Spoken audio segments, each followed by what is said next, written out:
আপনাকে সকলকে পবিত্র মাস এবং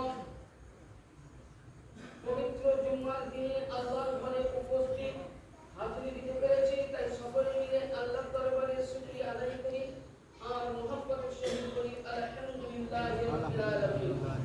তারপরে আপনারা আমার কথা বিশ্বে রাখা আকায়ে নামদার মাদানী তাজদার নবী প্রেমের ছবি আমিনাল্লাহ নুরুল দুলাল মদিনার হেলাল কালী কামলিওয়ালা নবী মুহাম্মদুর রাসূলুল্লাহ সাল্লাল্লাহু আলাইহি সাল্লামের প্রতি এবং তিনার আহলে বায়াত আলে রাসূলের প্রতি হাজার হাজার দরুদ সালাম অর্পিত হোক, বর্ষিত হোক। সকলে আমার সাথে বলুন আল্লাহুম্মা সাল্লি আলা সাইয়্যিদিনা মাওলানা মুহাম্মাদিন ওয়া আলা আলি মুহাম্মাদ ওয়া সাল্লিম সালাতু ওয়া সালামু আলাইকা ইয়া রাসূলুল্লাহ সাল্লাল্লাহু আলাইহি ওয়াসাল্লাম। সময় আমরা সকলে অবগত বা জানি যে একটা মাস চলছে খুবই পবিত্র গুরুত্বপূর্ণ মাস, যাকে বলা হয় মাহে মুহররমুল হারাম মাস। মুহররম মাস কত পবিত্রময়! হাদিস শরীফের মধ্যে আল্লাহর নবী সরকারে মদিনা সাল্লাল্লাহু আলাইহি সাল্লাম বর্ণনা করেন যে 10ই মুহররম এই মাস দিনটা কত পবিত্র, যে যখন সাইয়েদনা আমার আকা নবী মুস্তাফাকে আল্লাহ পাক সর্বপ্রথম পৃথিবীতে তৈরি করার আবির্ভাব নিয়েছিলেন, তখন খালিকে কায়নাত ছাড়া আল্লাহ পাকের জালালিয়াত ছাড়া এই পৃথিবীতে কিছুই ছিল না। তা আল্লাহ পাক যখন নিজের কুদরতি দেহ থেকে নূরকে আলাদা করে যখন সর্বপ্রথম আল্লাহ পাক বলেছিলেন ফাক কাবাদা মিন নূরি ফাকুনি হাবিবুল্লাহ, হে খোদাবন্দে কুদ্দুসের কুদরতি নূর থেকে আমার একটা বন্ধু হয়ে যাও। জোরে বলো সুবহানাল্লাহ। সেদিন কোন দিন ছিল? 10ই মুহররমের দিন। यानी নবী পাকের নূরে পাককে যখন সর্বপ্রথম আল্লাহ পাক নিজের দেহ থেকে আলাদা করেছিলেন কুদরতি দেহ থেকে, সেদিন ছিল 10ই মুহররম। ব্রাদার নবী মুহাম্মদ রাসূলুল্লাহ নূর থেকে যখন আসমান তৈরি হয়েছিল সাতবা, সেদিন ছিল 10ই মুহররম। সুবহানাল্লাহ ওয়া বিহামদি। যেদিন আল্লাহ পাক জমিন তৈরি করেছিলেন সেদিন ছিল 10ই মুহররম। সুবহানাল্লাহ। যেদিন আদমকে তৈরি করা হয়, মিট্টি আনা হয়, সেদিন ছিল 10ই মুহররম। আদমের দেহতে যখন নূরে আত্মা দেওয়া হয় সেদিন ছিল 10ই মুহররম। আদম আলাইহিস সালাম যেদিন হযরতে হাওয়ার সঙ্গে মিলন করেছিল জাবালে নূর পাহাড়, হাদিসে বলে হজ করতে গিয়ে যেখানে দোয়া কবুল হয়, সেদিন ছিল 10ই মুহররম। বেরাদার আদমকে যখন পৃথিবীর মধ্যে ফেলানো হয়েছিল জমিনের মধ্যে, সেদিন ছিল 10ই মুহররম। আদমের সঙ্গে মিলন হয়েছিল হাওয়ার, সেদিন ছিল 10ই মুহররম। জাকারিয়া নবীকে সুবহানাল্লাহ তালা করেছিল বেবিল্লাহ, উনি কাফিরের জালালে ছুটে আসছিলেন, মাথা চেয়েছিল, গাছ দুই ভাগে ভাগ হয়ে গেছিল, সেদিন গাছের মধ্যে জাকারিয়া নবীকে ভিতরে ভরে নিয়েছিল, সেদিন ছিল 10ই মুহররম। জাকারিয়া নবী যেদিন দুনিয়ার মধ্যে গাছ থেকে দুনিয়াতে আসলো, সেদিন ছিল 10ই মুহররম। ইউনূস নবীকে মাঝে ঘিরে নিয়েছিল, সেদিন ছিল যেদিন দুনিয়ার মধ্যে আসেন, পানি থেকে দুনিয়াতে আসেন, সেদিন ছিল 10ই মুহররম। ব্রাদার মিল্লাত ইসলামিয়া আল্লাহ পাক বলেছে 10ই মুহররম এত উত্তম দিন যে দিন আমি কোন দ্বারাই দুনিয়াকে সৃষ্টি করেছি, আর ভায়া কোন দ্বারাই আমি 10ই মুহররমের দিন দুনিয়াকে আমি ধ্বংসিত করব। সুবহানাল্লাহ। এই 10ই মুহররম এত উত্তম মাস, যে মাস সম্পর্কে আমার রাসূল আকরাম বলতেছেন যে হযরত নূহ আলাইহিস সালাম আল্লাহ বন্যা দিয়েছিলেন, আর যেদিন উনি বন্যা থেকে পরিত্রাণ পেয়েছিলেন, সর্বপ্রথম উনার নৌকাখানা সাবরে মালিয়ার মধ্যে পৌঁছেছিল।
যে মজলিসের মধ্যে আল্লাহর নবী সর্বপ্রথম হাদিস শরীফের মধ্যে বলেছিলেন, কি বলেছিলেন? যে আল্লাহর নবী বলেন যে সর্বপ্রথম আমার ইসলামের মধ্যে এমনই একটি, আমার উম্মতের মধ্যে এমনই একটি বংশ জন্মগ্রহণ করবে, এমনই একটি বংশ হবে যে সর্বপ্রথম আমার ইসলামের মধ্যে ও হস্তক্ষেপ করবে, ইসলামের মধ্যে সুন্নাতের তাফসীর করবে। তার নাম কি? নবী বলেছিলেন ইয়াজিদ, মুআবিয়া, উমাইয়া বংশের সন্তান। আর সর্বপ্রথম ইয়াজিদের খলিফ মক্কার সরজমিনের, মদিনার সরজমিনের মধ্যে চারজন ব্যক্তিকে পত্র লিখেছিল। হযরত আবু বকরের ছেলে আব্দুর রহমান, ওমরের ছেলে আব্দুল্লাহ, হযরত জুবাইরের ছেলে আব্দুর রহমান, হযরত আলীর ছেলে ইমাম হুসাইন রাদিয়াল্লাহু তাআলা আনহুমা, চারজনকে পত্র লিখেছিল যে চারজনকে তোমরা বাদশা বলে নাও,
কিতাবুল জানাজার বয়ানে বসিয়া যায়, কিন্তু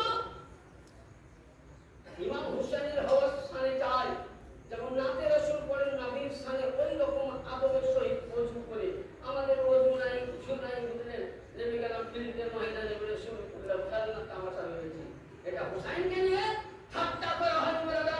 আজকে আমরা যদি হুসাইনি মুসলমান হয়, আমরা আজকে দেখতে দেখবো যে নরকপুরের লোক কয়জন রোজা রাখুন। 9ই মুহররম, 10ই মুহররম, আগামী বুধবার আর আগামী একটা মঙ্গলবার সোমবার দিবাগত রাত্রে ভোরে ভাত খাবেন, মঙ্গলবার একটা রোজা, বুধবার একটা রোজা, আর মঙ্গলবার দিবাগত রাত্রে নামাজ আছে।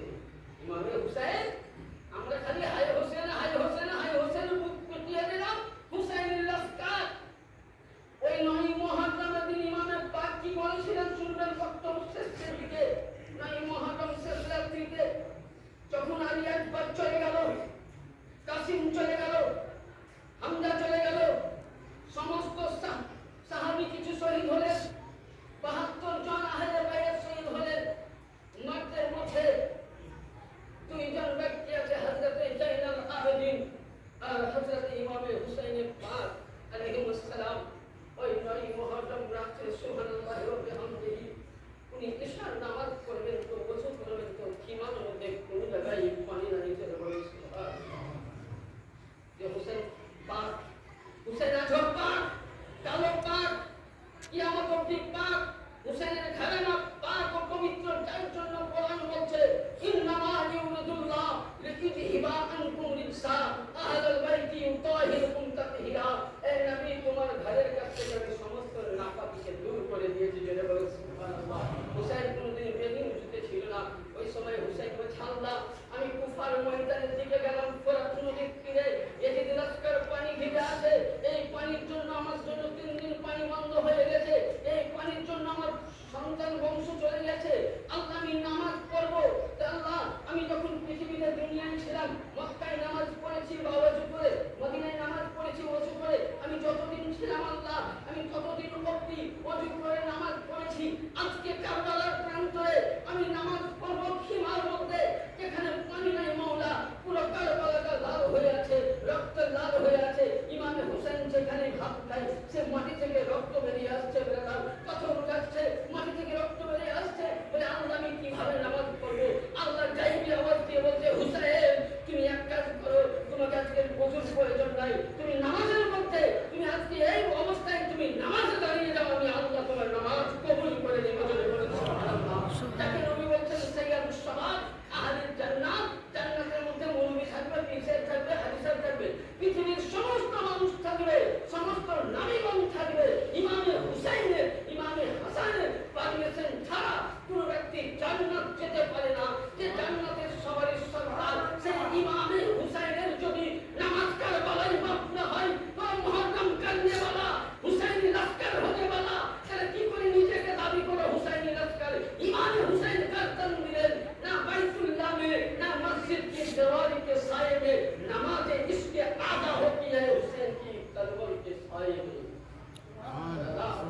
সত্যিকারী হুসাইনি হজ নামাজ আদা করুন, 5 ওয়াক্ত নামাজ পড়ুন, 9ই মুহররম 10ই মুহররম রোজা রাখুন,